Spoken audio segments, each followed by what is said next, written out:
안녕하세요. 30대 후반에 이혼에 성공한 평범한 여성이에요. 살면서 힘든 일 한번 겪지 않고 사는 사람이 어디 있겠어요? 저도 그렇게 생각하며 여태 살아왔거든요. 그런데 정말 견딜 수 없는 일 앞에서는 아무것도 필요 없더라고요. 그 어떤 긍정적인 생각도, 인내도요. 이런 생각을 하게 만든 건 바로 시부와 전 남편이었죠. 저는 평범한 직장인으로 남들보다 조금 더 아껴 쓰는 버릇이 있었어요. 부모님이 두 분 다 불필요한 소비를 좋아하지 않으셨고, 항상 꼼꼼하게 가계부까지 적어서 관리하셨기 때문에 일을 보고 자랐죠. 그래서 부모님은 돈을 알뜰살뜰 모으셨고, 노후 걱정 없이 잘 지내고 계시거든요. 아버지는 재테크도 잘 해놓으셔서 은퇴하시고도 전혀 걱정이 없으실 정도였죠. 그런데 시댁은 저희와 전혀 다른 상황이었어요. 시부는 은퇴하기 전까지 평범한 직장인이었는데 완전 기분파였거든요. 예전부터 그런 시부의 행동을 보며 불안해서 남편에게 말하기도 했죠. 여보, 아버님 돈을 너무 많이 쓰시는 것 같아. 당신이 적당히 쓰시라고 좀 말려야 하지 않을까? 오죽하면 며느리가 시부의 소비 습관에 대해서 이렇게 말했겠어요. 그런데 정말 다른 사람들에게 과시하기 위해 번 돈을 족족 다 쓰셨거든요. 괜찮아. 아버지도 다 생각이 있으시겠지. 아무 생각 없이 저렇게 돈 쓰시지는 않을 거야. 반면 남편은 불안하지도 않은지 항상 저를 위로하면서 이런 말을 했죠. 노후를 다 대비해 놓으셨을 거다. 괜찮을 거다. 아들이 그런 말을 하니 저야 믿을 수밖에요. 그런데 걱정은 시부가 은퇴를 하고서 더 커지기 시작했어요. 월급은 이제 더 이상 나오지 않는데 시부의 지출은 여전히 거대했거든요. 시부는 허언과 허세가 있었는데 부자처럼 돈을 쓰려고 했어요. 제일 어이가 없었던 건 외식을 할 때였어요. 시부가 한 달에 몇 번이나 외식을 하자고 하는데 그것도 항상 비싼 코스 요리집이나 장어, 참치횟집 이런 곳만 고르는 거예요. 물론 돈 없다고 그런 곳을 못 가는 건 아니죠. 그런데 그런 곳에 가서 하는 행동에 더 큰 문제가 있었거든요. 그런 고급 음식점은 서비스가 좋을 수밖에 없잖아요. 그런데 시부는 꼭 가게 직원들에게 돈을 쥐어주더라고요. 현금을 5만 원짜리를 턱턱 쥐어주고는 팁이라고 아가씨 참 잘해서 주는 거라며 항상 그런 식으로 인심이 후한 척을 했거든요.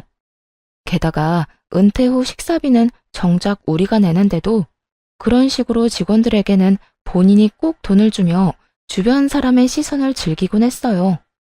돈이 많아 보여서 잠깐의 부러움이야 살 수도 있겠지만 그게 정상적인 일인가요? 우리 수준에 맞지 않는 일이라고 생각했어요. 한 달에 한 번 가서 즐기기도 어려운 곳에 매주 주말마다 가서 돈을 쓴다니요. 게다가 나중에는 그 팁으로 주는 돈도 남편 주머니에서 나갔거든요. 그래서 하루는 시부에게 마음 단단히 먹고 말했죠. 아버님, 앞으로 이렇게 호화로운 음식점은 자주 못 올 것 같아요. 드시고 싶으신 게 있으면 집 근처 저렴한 맛집도 있으니 그쪽으로 모실게요. 시부가 장어를 먹고 싶다고 해서 단골 장어집에서 먹고 돌아오는 길이었어요. 그날도 어김없이 시부는 가게 직원에게 10만 원을 쥐어주었죠. 왜 우리가 여길 자주 못 와? 너희 그만큼 능력 안 돼? 그런데 싼 집은 싼값 한다는 거 모르진 않지? 너희가 지금껏 여기서 맛있는 장어 먹을 수 있는 건 다 내 덕분이었잖아. 그러면 이제는 나도 너희 덕 볼 때도 됐지. 왜 너희 마음대로 가게를 바꾼다 만다야? 아버님, 저희도 좋은 곳 자주 오고 싶죠. 하지만 아버님 은퇴하시고 이제부터는 저희가 음식값 내야 하는데 이 사람도 그렇고 저도 그렇고 돈 펑펑 쓰면 쓸 만큼 모으지를 못해요. 앞으로 2세 계획까지 있는데 나중에 진짜 고생할 거예요. 최대한 이성적으로 말했지만 시부는 화만 냈어요. 야, 우리 아들이 돈 벌어서 우리한테 쓴다는데 네가 왜 옆에서 난리야? 너는 너희 집에나 잘해. 우리 집 일에 끼어들지 말고. 결혼했는데 내 집, 네 집이 어디 있어요. 양가 부모님 모두 평안하셔야 저희도 마음이 편하죠. 그리고 제가 이런 말 하는 거 마음에 안 드실 수 있지만 지금 남편이 얼마나 급하면 저한테 돈을 빌려달라고 하겠어요. 그래서 너는 시아버지한테 돈 주는 게 그렇게 아깝디? 그래서 지금 여기 와서 이 난리 피우는 거야? 식사 잘하고 기분 좋게 나왔는데 땅바닥에 처박으려고? 아버님, 아무리 그렇게 말씀하셔도 저희는 더 이상 못 맞춰드려요. 남편 월급이 겨우 300만 원 정도 되는데 그 절반이 아버님 앞으로 나가고 있어요. 애 생각해서 미리 저축하는 건 꿈도 못 꾸고 있고요. 이렇게 여윳돈 없이 있다가 두 분 아프기라도 하면 어떻게 될 것 같으세요? 목돈이라도 필요하게 되면 진짜 난리 나는 거라고요. 한번 보세요. 남편 지출금의 절반이 아버님한테 든다는 거. 결국 월급 명세서와 지출비 내역을 들고 가서 확인까지 시켜드렸죠. 그렇게 하면 시부가 고민하는 척이라도 할 거라고 생각했는데 전혀 아니더군요. 시부는 도리어 더 화를 냈어요. 이딴 거 왜 보여줘? 자식이 부모한테 돈 쓰는 건 당연한 거지. 내가 돈 쓴 만큼 너희도 돈 쓰는 게 그렇게 아깝냐?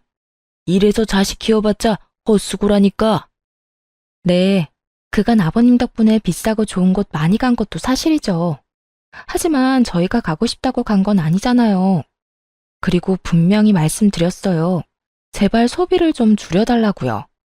이대로라면 아버님이 쓰시는 돈 저희가 고스란히 드려야 하잖아요. 그러니 걱정돼서 이런 말씀 드리는 거예요. 은퇴한 부모님께 자식들이 돈 쓰는 거 당연하다고 생각해요.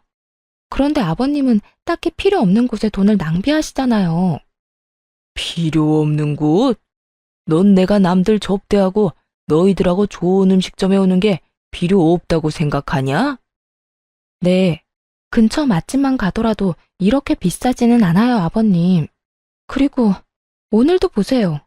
모두가 아버님처럼 직원한테 돈 주는 거 아니에요. 우리나라가 팀 문화가 있는 것도 아니고요. 직원들이 우리한테만 눈에 띄게 더 잘해준 게 있나요? 그렇지도 않은데 아버님은 괜히 돈 쥐어주시고 그 사람이 고맙다고 하면 기분 좋아하시잖아요. 지금까지는 이야기하기 조심스러운 부분이라고 생각해서 참았지만 이제는 은퇴하셨으니까 저희 생각에 따라주시면 좋겠어요. 너는 그럼 팁 주는 게 아까워서 지금 나한테 이딴 소리나 하는 거냐? 나더러 질 떨어지는 가게나 가서 급 떨어지는 인간들하고 같이 식사하라고? 아버님, 같이 즐겁게 식사하는데 질이랑 급을 왜 나누시나요? 중요한 일이 있으시면 좋은 곳에 가실 수도 있죠. 그런데 아버님은 별일이 아니더라도 꼭 그런 곳에서 식사하고 돈을 내시잖아요. 보세요. 여기 남편 카드 명세서. 아버님이 쓰신 돈 메워놓느라 다른 곳에는 돈을 못 써요. 시부와의 대화는 다람쥐 쳇바퀴 돌듯 같은 자리에서 뱅뱅 돌기만 했습니다. 시부가 일할 때도 못마땅해서 남편에게 몇 번이나 얘기를 했었는데 은퇴 후에도 이렇게 돈을 쓰는 걸 보니 미치겠더라고요. 저 상태로 시부가 늙으면 그 돈을 부담해야 하는 건 다 우리잖아요. 게다가 자식이 많은 것도 아니고 아들 달랑 하나뿐인데 그 아들에게 모든 노후를 짊어지도록 만드는 시부가 전혀 이해가 안 됐어요. 그렇지만 아무리 말해도 귓등으로도 듣지 않고 의견을 굽히지도 않더군요. 그래서 시부에게 최후의 방법을 쓰기로 마음먹었어요. 아버님, 이것까지는 말씀 안 드리려고 했는데 이 사람 지금 빚까지 지면서 아버님 돈 갚고 있어요. 무려 제 친정 아버지께요. 친정이라는 단어는 정말 말하고 싶지 않았어요. 생색 같은 거 내고 싶은 마음도 없었고 부담을 주고 싶은 것도 아니었어요. 그저 시부를 멈추게 하기 위해 약점을 건드려야겠다는 생각뿐이었죠. 그건 역시 저의 친정, 시부가 가장 싫어하는 단어였어요. 시부와 친정아버지는 같은 지역 출신으로 서로의 지인을 많이 알고 있었거든요. 결혼 전에도 건너 알 정도로 지인이었는데 결혼하면서 사돈이 된 거예요. 친정아버지는 동네에서도 소문난 알부자였고 시부도 그걸 알고 있었어요. 그렇지만 아버지도 저도 과소비나 낭비는 절대로 하지 않는 사람들이었어요. 그래도 돈을 써야 할 때는 아끼지 않고 쓰는 편이었죠. 시부는 그런 친정아버지에게 기묘한 열등감을 가지고 있는 게 틀림없었어요. 특히 이런 식으로 친정 도움을 받는 걸 정말 못 견뎌 했거든요. 결혼 후에 몇 번 친정 이야기를 했다가 시부가 정말 놀랄 만한 일을 해서 그 뒤로 친정 이야기를 시댁에서 일절 꺼내지 않았어요. 도대체 어떤 짓을 했냐고요? 친정아버지가 외제차를 사셨다고 하면 시부는 더 좋은 외제차를 샀고요. 친정아버지가 시부도 아는 지인에게 좋은 식사를 대접했다고 하면 시부는 무조건 그보다 더 비싼 곳에서 그 사람에게 식사를 대접하더라고요. 아무래도 계속해서 이러다가는 집안 뿌리 뽑겠다는 걱정이 들어서 그 뒤로는 절대 시부에게 친정아버지 얘기를 꺼내지 않았죠. 남편도 그런 상황을 알고 있었으니 걱정스럽게 말하더군요. 여보, 친정 얘기는 하지 않기로 했잖아. 다급하게 저를 말리는 남편에게 시부가 화를 버럭 냈어요. 야, 너는 차라리 대출을 받았어야지. 처갓집에서 돈을 왜 빌려다 써? 부끄럽지도 않아? 쪽팔리지도 않아? 너 능력 없는 놈이라고 여기저기 소문낼 일이 있어? 아버지, 대출이자가 요새 얼마나 높은지 아세요? 그래요. 처갓집에서 돈 빌렸습니다. 5천만 원 차용증까지 써서 빌렸어요. 무이자로 편할 때 갚으라는데 그 좋은 조건 놔두고 왜 대출을 써요? 제가 돈 빌린 것도 다 아버지 때문인데. 그래서 지금 돈 적게 쓰시라고 말씀드리고 있는 거잖아요. 친정에서 돈을 빌리자고 말한 건 저였어요. 시부가 감당할 수 없을 정도로 돈을 계속 쓴다면 그 돈이 어디에서 나왔는지 알려줘서 혼쭐을 좀 내줄 생각이었죠. 하지만 남편과 제가 뭔 말을 해도 시부는 눈썹 하나 까딱 안 했어요. 그러니까 제발 돈 좀 아껴 쓰세요. 그리고 전에 드렸던 카드도 이제 못 쓰실 거예요. 유효기간 만료됐는데 재발급 안 할 생각이거든요. 그럼 내 용돈은 너희가 당연히 줘야지. 대신 매달 50만 원씩 드릴게요. 그런데 카드는 다시 못 드려요. 만약 쓰고 싶으시면 남편이 빌린 돈부터 저희 아버지랑 해결하고 나서 말씀하세요. 그 돈 온전히 아버님 때문에 빌린 거잖아요. 갚으라고 하진 않을 테니까 제발 앞으로 더 쓰지만 마세요. 그렇게 이야기하자 결국 시부가 꼬리를 내리더군요. 내가 왜 사돈이랑 돈 이야기를 해? 그것도 내 허락 없이 빌린 돈으로. 그건 너희가 알아서 해야지. 정말 더럽고 치사해서 이제 너희한테 돈 달라고 안 한다. 그러니까 앞으로 이런 선 넘는 말 나한테 하지 마라. 어디 며느리가 눈에 힘 빡 주고 시아버지를 쳐다보면서 지적질이야? 할 말이 크게 없었는지 시부가 마지막으로 투덜거리고는 집으로 돌아갔어요. 그 모습을 보면서 진짜 가슴을 쓸어내렸잖아요. 이렇게까지 했으니 좋아질 거라는 생각을 하면서요. 그런데 세상 일이 그리 만만한 게 아니더군요. 몇 달간 연락이 없어서 시부가 드디어 정신 차렸다고 생각했거든요. 시부에게 놓은 따끔한 주사가 약발을 제대로 발휘하나 보다 했는데 그게 절대 아니었다는 걸 깨닫게 됐어요. 카드를 끊고 매달 용돈을 정해줬으니 안심한 제가 정말로 순진한 사람이었더라고요. 시부는 그 이후로도 수많은 지인들에게 돈을 펑펑 쓰고 돌아다녔어요. 예전보다 더 많이, 더 성대하게 말이죠. 그 소식을 어떻게 들었는 줄 아세요? 바로 친정아버지의 입을 통해 알게 됐답니다. 야, 너희 시아버지 지금 난리도 아니던데 괜찮은 거 맞아? 어머니에게 반찬을 받으러 친정에 잠시 들렀는데 친정아버지가 걱정스러운 얼굴로 말을 건네셨어요. 어? 무슨 난리? 우리 요새 연락 많이 안 해. 주말마다 가던 것도 한 달에 한 번으로 줄였고. 근데 무슨 일인데? 모임 사람들 몇 명 데리고 가서 완전히 돈 펑펑 쓰고 왔다는데 저번에 식사 같이 하고 온 정 사장이 그러더라고. 은퇴 기념이라고 식사 대접했다는데 영수증에 찍힌 돈이 300만 원이 넘었단다. 10명 정도 갔다는데 밥만 먹어서 그만큼이면 대체 얼마나 비싼 데를 간 거냐? 저번에 우리 사위가 나한테 돈 빌려갔는데 그거 알고는 있는 거야? 그 이야기를 듣는데 눈앞이 노래지더군요. 고작 한 끼를 먹는데 300만 원 넘게 지출한 시부. 낭비벽이 사라진 게 아니었어요. 너무나 걱정되는 건 그 돈이 도대체 어디서 나왔냐는 거였죠. 집에 돌아오자마자 남편을 닥달했어요. 여보, 당신이 좀 알아봐봐. 아버님 도대체 무슨 생각으로, 아니, 무슨 돈으로 그렇게 지르신 건지. 여보, 이제 그만 좀 해. 아버지한테 돈도 적게 드리고 있고 카드도 안 드렸잖아. 그러면 알아서 돈 쓰고 계시는 거겠지.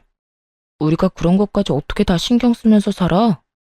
전에 얘기한 거 잘 알아들으셨을 테니까 이제 제발 그만 좀 하자, 어? 그걸 떠나서 아버님이 지금 돈을 너무 많이 쓰고 계신 거잖아. 하루에 300만 원 이상 지출이 나오는데, 여보, 이건 그냥 아버님께 맡겨서 될 일이 아니라고. 무슨 일인지 확인을 해야 해. 당장 어디서 그 돈이 났겠어? 대출이라도 받으신 거면. 걱정 그만하래도. 그리고 막말로 우리가 아버지 인생에 이렇게 간섭하는 거 그것도 좋지 않은 거야. 아버지 이해하려고 노력해야지.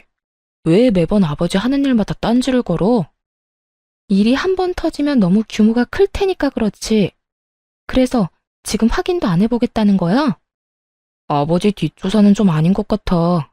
조금만 지켜봐주면 안 되겠어? 아버지도 생각이 있으시겠지. 솔직하게 말해서 신경 안 쓰고 싶어. 남편의 단호한 말과 행동에 기분이 상했어요. 이게 다 저 좋자고 하는 일이겠어요? 남편도 시부가 쓰는 돈 때문에 힘들어하니까 그런 거죠. 이런 마음도 몰라주고 남편은 귀찮다는 말만 하고 알아볼 생각조차 하지 않더군요. 시부에게 따로 물어볼까 고민도 했지만 그러지는 않기로 했어요. 나중에 문제 터지면 남편이 알아서 하겠지 하는 생각을 하기도 했고요. 솔직히 말하면 안일하게 생각한 것 같기도 해요. 그래, 알아서 해. 당신 집안일이니까 당신이 알아서 잘 해결하겠지? 나중에 일 터지고 나서 나한테 와서 뭐라고 하지 마. 알았어? 안 그럴 거야. 벌써 5천만 원이나 빌렸는데 내가 뭘 또 바랄 게 있겠어? 걱정하지 마. 다 알아서 할 거라니까. 그로부터 6개월이 지났을 무렵, 그렇게 호언장담하던 남편이 잔뜩 주눅든 얼굴로 부탁을 하러 왔어요. 그간 한 번도 시댁에 가보질 않았는데 시댁에서 난리가 났다고 하더군요. 여보, 우리 집 좀 도와주면 안 될까? 지금 집 완전 난리 났어. 본가도 난리고 아버지 차도 지금 다 난릴 판이야. 그게 무슨 소리야? 당신 내가 알아보라고 할 때까지만 해도 괜찮다며. 근데 6개월 만에 무슨 집이며 차며 다 날아간대. 아, 나도 이런 말 당신한테 하고 싶진 않은데 아버지가 또 사고 치셨어. 집이랑 자동차 담보대출 받고 신용대출까지 끝까지 받으셨대. 지금 빚더미에 앉아서 집이며 차며 다 팔아도 갚을 돈이 안 돼. 아니, 당장 길거리로 나가게 생겼단 말이야. 대출금 연체돼서 집은 경매로 넘어가고 차압 딱지 붙고 난리가 났어. 어떡해, 당신이 좀 도와줘. 내가 지금 이 상황에서 뭘 도와줄 수 있는데? 그래서 뭐 아버님 빚이라도 대신 갚으라고? 내가 분명히 얘기했지. 아버님 어떻게 그렇게 돈 펑펑 쓰고 다니시냐고 알아보라고 했잖아. 그때는 귀찮아서 알아보지도 않더니 문제 터지니까 왜 나한테 도와달라는 건데? 우리 아버지가 5천만 원 빌려준 것도 아직 다 못 갚았잖아. 여보, 제발 한 번만 부탁해. 내가 빚 갚아달라고 이야기하진 않을게. 대신 아버지 살 곳만이라도 좀 마련해주면 안 될까? 내 마음 같아서는 우리 집에서 같이 살고 싶지만 당신 눈치도 보이고 아버지 자존심에 같이 살고 싶진 않으실 거야. 제발 좀 도와줘, 어? 이대로 길거리에 나앉도록 만들 순 없잖아. 바짝 엎드려 빌다시피 하는 남편을 보면서 속이 뒤집어졌어요. 그때는 뭐하고 이제 와서 소 잃고 외양간 고친다는 건지. 일단 아버지한테 얘기해볼게. 근데 이런 식으로 해결될 일 아니야. 당신 아버지한테 따끔하게 이야기 좀 하라고. 이게 몇 번째야? 아버님이 바뀌셔야 이런 상황이 또 일어나는 걸 막을 수 있어. 어쩔 수 없이 친정아버지에게 연락을 했어요. 자초지종을 설명하고 쓸 수 있는 집이 있는지 물어봤죠. 아버지는 한숨을 쉬시더니 아버지 명의의 집을 하나 이야기하시더라고요. 내키지 않으셨겠지만 딸 일이라 도움을 주신 거였을 거예요. 몇 달 전까진 조부모님이 쓰시던 집이었는데 생각보다 상태가 매우 좋았어요. 그 안에 있는 가구며 가전이 2년 전에 새로 싹 들여온 것들이라 그대로 몸만 들어가 살아도 될 정도였죠. 그 집은 조부모님이 마지막 여생을 보내셨던 곳이라서 꽤 괜찮은 주택가에 있는 데다가 집값도 높고 평수도 컸어요. 사실 그곳을 비워둔 건 조만간 친정 부모님이 들어가려고 하셨기 때문이었거든요. 그런 집을 빌려줘도 괜찮겠냐고 물으니 아버지께서 사돈에게 큰일 나는 것보다야 낫지 않겠냐고 말하시더라고요. 아버지 명의의 집이고 돈 내고 들어가는 게 아니니 괜찮겠다 싶어 남편에게 말했죠. 남편은 엄청 좋아하며 시댁에는 자기가 잘 이야기하겠다고 하고 혼자서 가더군요. 시부모님과 사이가 별로 좋지 않아서 굳이 저는 안 따라갔거든요. 남편이 돌아와서는 시부모님이 무척 좋아하셨다고 전했어요. 앞으로는 돈 낭비하지 말라고 전해드려. 알았어? 만약 또 터지면 그때는 절대 책임 못 져. 그렇게 으름장을 놨는데 남편이 알겠다며 자기만 믿으라고 하더군요. 그런데 얼마 못 가 또 안 좋은 소식을 친정 아버지를 통해 들어야 했어요. 시부가 그 집으로 사람들을 엄청 초대한다는 거예요. 돈이 없으니 이제 집으로 사람을 초대하나 보다 싶었는데 어느 날 친정아버지가 화가 나서 저를 찾아왔더라고요. 바깥 사돈이 해도 진짜 너무 하는구나. 어떻게 이런 짓을 할 수가 있어? 아빠, 왜 그래요? 무슨 일 있었어요? 말도 마라. 내 지인들이 초대됐는데 그 집이 너희 할아버지 집인 거 아는 사람들이었거든. 지인들이 사돈이 많이 도와줘서 다행입니다. 라고 말 한 번 했는데 바깥 사돈이 이 집을 자기 아들이 샀다고 했다는 거야. 아닌 것 같다고 진실을 말해줘도 이렇게 좋은 집 산 게 부러워서 우리가 거짓말하고 다니는 것 같다고 했다지 뭐냐. 이게 도대체 무슨 일이야? 세상에, 시아버지가 그렇게 말씀하셨다고요? 그 집이 우리 거라는 게 거짓말이라고? 도움을 줬다고 고맙다는 인사를 받을 생각은 하지도 않았어. 너희 시아버지 쪼잔하고 괜한 열등감 가지고 있는 거 내가 잘 아니까. 그래도 힘든 사람 돕자고 한 일인데 이런 식으로 사람을 거짓말쟁이로 만들다니 어떻게 인간이 그럴 수가 있어? 그 이야기를 듣는데 너무 어이가 없더라고요. 남편이 무슨 돈이 있어서 그렇게 큰 주택을 마련했겠어요. 누가 봐도 빌렸을 게 뻔한데 아들이 산 집이 되다니. 게다가 문제는 시부의 허언증에 저희 부모님이 거짓말쟁이가 되어버렸다는 거죠. 그래서 그날 저녁 남편에게 따졌어요. 이야기해봐. 이게 어떻게 된 일이야? 우리가 빌려준 그 집이 어떻게 당신이 사준 집이 된 건데? 여보, 그냥 그런 걸로 하면 안 돼? 지금 부모님이 거기서 살고 계시잖아. 빌려서 살고 있다고 하면 아버지도 좀 창피하시니까 그런 말을 한 거겠지. 그럼 너는 이게 괜찮아? 당신 가족이 친 사고 때문에 우리 아버지는 돈도 빌려주고 집도 빌려줬어. 그런데 지금 주변 지인분들한테 거짓말쟁이로 찍혔다고. 누가 그게 괜찮다고 했어?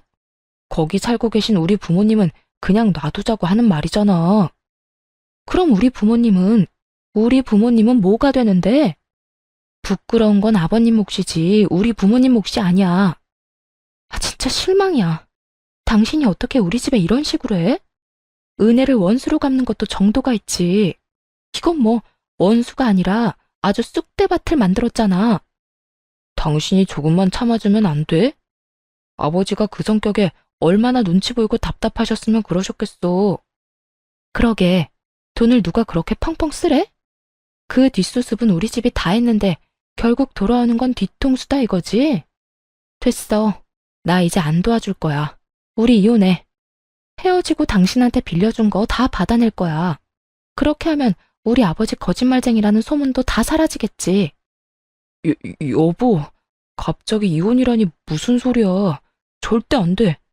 너무 감정적으로 굴지 마. 그런 소리해서 미안해. 내가 한 사람 한 사람 다 찾아가서 오해가 있었다고 설명할 테니까. 아니, 그럴 필요 없어. 생각해보니까 이렇게 하는 게 맞아. 언제까지고 친정이 당신 집안 뒤치다꺼리 해줄 수는 없잖아. 이제 그만하자. 여기까지 해.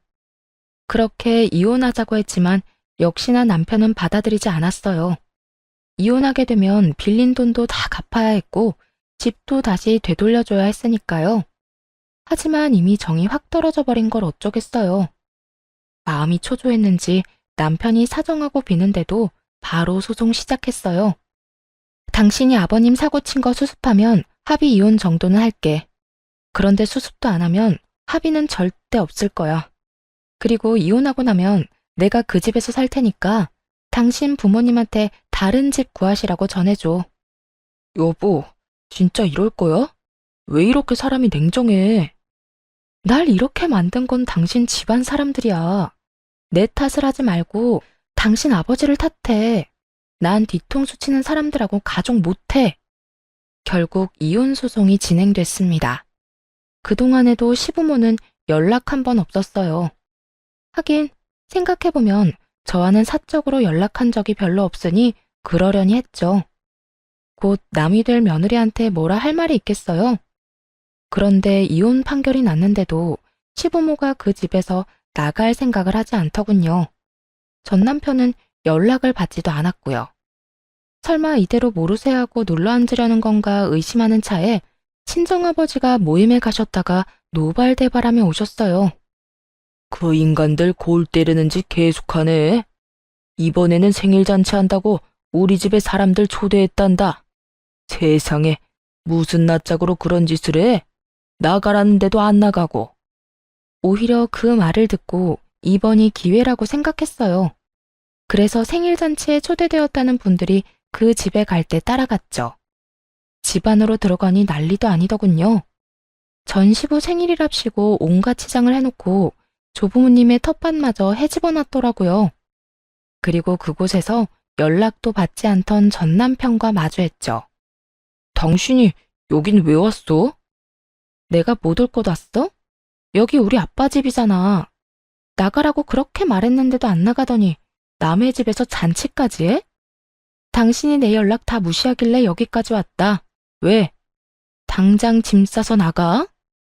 그러자 전 남편이 급히 다가오더니 손을 붙들고 내보내려고 하더군요. 그때 전 시부가 나타났어요.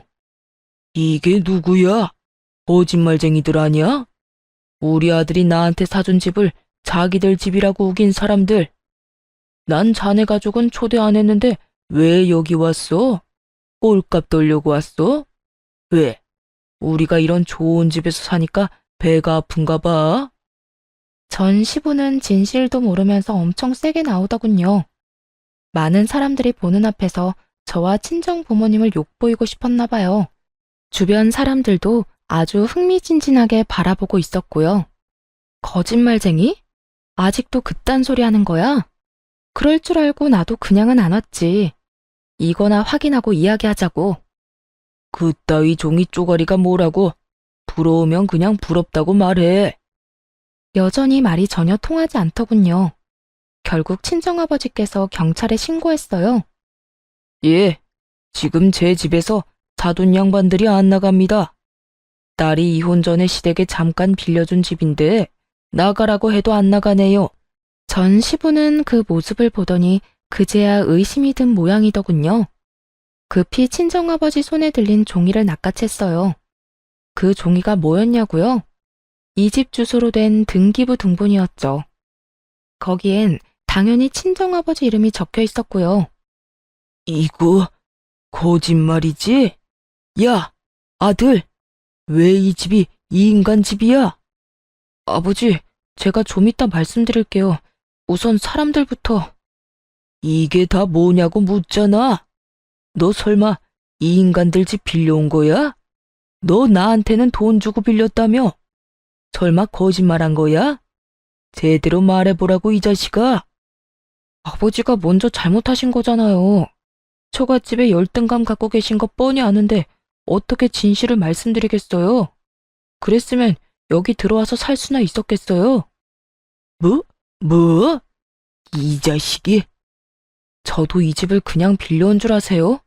자존심 다 팽개치고 마누라 앞에서 바짝 엎드려서 빌었다고요. 그리고 제가 언제 이 집 사드렸어요? 처음에 분명히 빌렸다고 말했어요. 그걸 사람들한테 멋대로 아들이 사준 집이라고 말하고 다닌 건 아버지고요. 전 남편의 폭탄 발언에 주변에 있던 사람들이 모두 쑥덕거렸어요. 그럼 이 집이 진짜 자기 집이 아니었던 거야? 사람들한테는 자기 아들이 사준 집이라고 그렇게 자랑을 하더니 아무리 허풍이 세도 그렇지 거짓말을 하면 쓰나? 게다가 진짜 집주인을 거짓말쟁이로 모함한 거지? 최악이다. 그런데 차압딱지랑 경매는 또 뭐야? 우리한테는 집 팔고 새 집에 이사 왔다고 하지 않았어? 우리한테도 거짓말한 거지 뭐. 어풍쟁이가 거짓말 하루 이틀 하나? 자식만 불쌍하네. 아버지 때문에 처가에 빚도 지고 이혼까지 하게 됐으니. 사람들의 목소리가 커질수록 전 시부와 전 남편의 싸움도 더 격해졌어요. 제발 이제 그만 좀 하시라고요. 입만 열면 거짓말인데 제가 불쌍하지도 않으세요? 저 이제 돈 한 푼도 없이 살아요. 왜 넌 능력이 그것밖에 안 돼? 아들이 아버지 부양하는 게 당연한 건데. 그리고 처음부터 이 집이 저 인간들 집인 거 알았으면 나도 여기 안 들어왔어. 아버지를 돕지 말 걸 그랬어요. 거리에 나 앉아서 구걸을 하든 말든 신경 쓰지 말았어야 했다고요. 당신 같은 작자도 아버지라고. 내가 미친놈이지. 와이프가 경고했을 때 알아듣고 연을 끊었어야 하는데. 너 말 다 했냐? 이런 싸가지 없는 놈이. 왜요? 한 대 치시게요? 쳐요 쳐. 한 대 맞고 연 끊읍시다. 나도 이제 아버지 대접 안 할 테니까 아버지도 나한테 자식 노릇 바라지 마세요. 두 사람이 옥신각신하는 모습에 지인들 모두 두 사람을 욕하며 떠나갔어요. 어느새 텅 빈 마당에는 친정 식구와 전 남편 식구만 남았죠. 전 시부가 한숨을 푹 내쉬며 한탄하더군요. 내가 이제 사람들 얼굴을 어떻게 봐? 너랑 네 와이프가 다 망쳤다. 너는 며느리란 애가 꼭 이렇게까지 해야 했어? 우리가 남도 아니고 가족인데. 그 이야기를 듣는데 어이가 없더군요. 가만 보니 전 남편이 이혼 이야기도 안 꺼낸 것 같았어요. 죄송한데 저희 이제 남이에요. 저 남편이랑 이혼했거든요. 그래서 이 집 제가 들어와서 살려고 나가시라고 한 거고요. 전 남편이 연락을 하도 안 받아서 직접 왔으니 그렇게 하시고 돌려주세요. 이미 이혼했다는 말을 듣자마자 시부가 깜짝 놀라더군요. 솔직히 전 시부가 아무렇지 않게 여길 줄 알았거든요. 처음에 지출 좀 줄이시라고 바른말 좀 했다고 싸우고 나서 그 뒤로는 명절에도 한번 가보지 않았으니까요. 시댁에서도 굳이 저를 찾지 않았고요. 그런데 전 시부는 많이 놀란 것 같았어요. 뭐? 야 이놈아! 너는 왜 이 중요한 이야기를 안 했어? 너 얼마 전부터 여기 들어와서 살던 게 별것 때문이 아니라 이혼해서 그런 거였어? 그럼 빌린 돈은? 이 집은? 내가 쓴 돈들은 어떻게 갚을 거야? 역시나 걱정하는 이유가 돈 때문이었더라고요. 얼마나 많이 썼는지 본인이 잘 알 테니까요. 그런 어이없는 전 시부의 말에 전 남편이 더 열받았는지 소리치더군요. 이게 다 아버지 때문이잖아요. 아버지가 사고치는 바람에 와이프가 열받아서 이혼하자고 한 건데 저 진짜 돈 한 푼도 없거든요. 그러자 전 시부가 무너지듯 저한테 다가와 말했어요. 아가, 제발 우리 좀 살려다오. 이 집에서 나가면 우리 갈 곳이 없어. 제발 부탁이다. 조금만이라도 더 살게 해주면 안 되겠니? 벌써 몇 달 동안 기다렸거든요.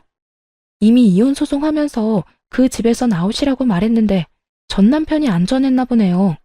근데 그게 제 잘못은 아니잖아요. 제가 아버지 집 놔두고 다른 데서 살 필요도 없죠. 지금 돈도 없는데. 그래도 우리가 봐온 정이 있는데 이렇게 한 번만 더 부탁할게. 응? 이대로 길거리에서 구걸이라도 하라는 말이냐? 어떻게 돈이 좀 모을 때까지만이라도 봐주면 안 되겠어?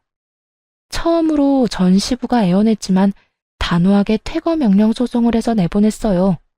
그리고 그 집에는 제가 들어가게 됐죠. 전 남편은 신혼집을 팔아치워서 저에게 재산 분할과 위자료를 주었고 친정아버지에게 빌린 돈을 모두 갚았어요. 그리고 조금 남은 돈으로 그 사이에 생긴 전 시부 빚을 또 갚았다고 하더군요. 친정아버지 집에서 쫓겨나서는 돈이 없어서 월세를 구하며 살고 있다고 했고요. 정말 웃긴 건 이 난리통을 겪고도 전 시부의 허세병은 고쳐지지 않은 건지 무조건 좋은 곳으로 집을 구해야 한다며 전 남편을 괴롭혔다는 거예요. 그래서 결국에는 전 남편이 한밤중에 몰래 부모님 놔두고 도망갔다고 하더군요. 그 이야기 듣고 얼마나 웃었는지 몰라요. 친정아버지 말로는 전 시부가 모임 사람들에게 돈을 빌리고 있대요. 그동안 비싼 음식 많이 받아먹은 이들이 돈을 좀 빌려줬다는데 그거 가져가고는 갚는 날을 차일피일 미루기만 한다고 하더라고요. 게다가 월세도 제대로 못 내서 매번 쫓겨난다고 하니 여전히 반성은 안 하나 봐요. 그런데 이혼하고 몇 달이나 지나서 전 시부모가 연락을 해왔어요. 중요하게 할 말이 있다며 만나자길래 혹시 몰라 친정아버지도 함께 모시고 갔죠. 무슨 이야기를 하는지 들어보니 가관도 아니더군요. 네 결혼 반지 우리들이 준 돈으로 맞췄으니 그거는 돌려줘야 하지 않니? 한 1,000만 원은 들여서 해준 건데 이혼한 마당에 당연히 돌려줘야지. 우리가 여태 그걸 잊고 있다가 이제 와서 생각나서 연락한 거야. 웃음이 나더군요. 그게 언제적 일인지 침착하게 두 사람에게 말해주었죠. 그 귀금속들 지금 저한테 없어요. 두 분 아드님이 아버님 빚 갚는 데 쓸 거라고 다 되팔았으니까요. 그러자 전 시부의 얼굴이 확 일그러지더군요. 조금이라도 돈을 마련할 수 있을 거라는 즐거운 마음으로 찾아온 것 같은데 이미 팔아버렸다고 하니 당황한 듯 했어요. 거짓말이지? 그걸 왜 팔아? 결혼 반지인데. 우리 아들 지금 여기 없다고 거짓말하는 거면 어디다 팔았는지도 알아요. 그 사람이랑 제가 직접 가서 같이 팔았거든요. 확인하고 싶으시면 말씀드리는 금은방 가서 확인해 보세요. 판매금은 모조리 남편 계좌로 들어갔으니 그것도 확인하시고요. 애꿎은 데서 찾지 마시고 아들한테 달라고 하시지. 그런데 그 사람 어디 갔나 보네요? 그래도 부모라고 책임은 질 줄 알았더니 제 말에 전 시부가 버럭 화를 내더군요. 자식이 왜 말도 없이 떠났는지는 생각해 보지도 않고 그저 신세 한탄만 하는 거 보니 여전한 것 같더라고요. 그 인간 같지도 않은 놈이 우리 버리고 갔어. 이렇게 될 줄 알고 그것도 다 팔고 간 게 틀림없어. 아니, 어떻게 자식 새끼가 부모를 책임도 안 지고 도망이 나가? 이게 말이 되냐? 자식 욕할 거 하나도 없어. 이건 다 자네 잘못이지 않은가? 얼마나 자식 속을 썩였으면 여태까지 참던 자식이 이제 와 도망을 가? 자식이 왜 도망갔는지 몰라서 지금 이래? 어세도 병은 병이야. 이러니 자식이 못 견디고 치를 떨며 떨어져 나간 거지. 정신 좀 차려. 언제까지 이렇게 살 거야? 친정아버지의 따끔한 말에 전 시부는 아무 말도 못하더군요. 이미 아들은 부모를 버리고 떠났고 아무것도 없이 남겨뒀잖아요. 자기 무덤 자기가 팠으니 할 말 없을 수밖에요. 결국 전 시부는 친정아버지와 대화 후 본전도 못 찾고 쫓겨나 버렸죠. 그 뒤로 두 사람이 어떻게 사는지 듣지도 못했어요. 전 남편은 전 남편대로 아무것도 없이 어디서 새로운 시작을 하는지 듣지도 못했고요. 그렇게 저와의 인연은 확실하게 끊어졌어요. 사실 허세가 나쁘다고만 생각하진 않아요. 그렇지만 너무 과도하거나 분수에 맞지 않은 소비는 본인의 목줄만 죄일 뿐이에요. 가끔씩 낭비를 하고 싶을 때마다 전 시부를 떠올리며 아껴 써야겠다는 생각을 해요. 그러면 절대 그렇게 되지 말아야지 다시 한번 스스로를 점검하게 된답니다. 긴 글 읽어주셔서 감사합니다. 모두들 행복한 하루 되세요.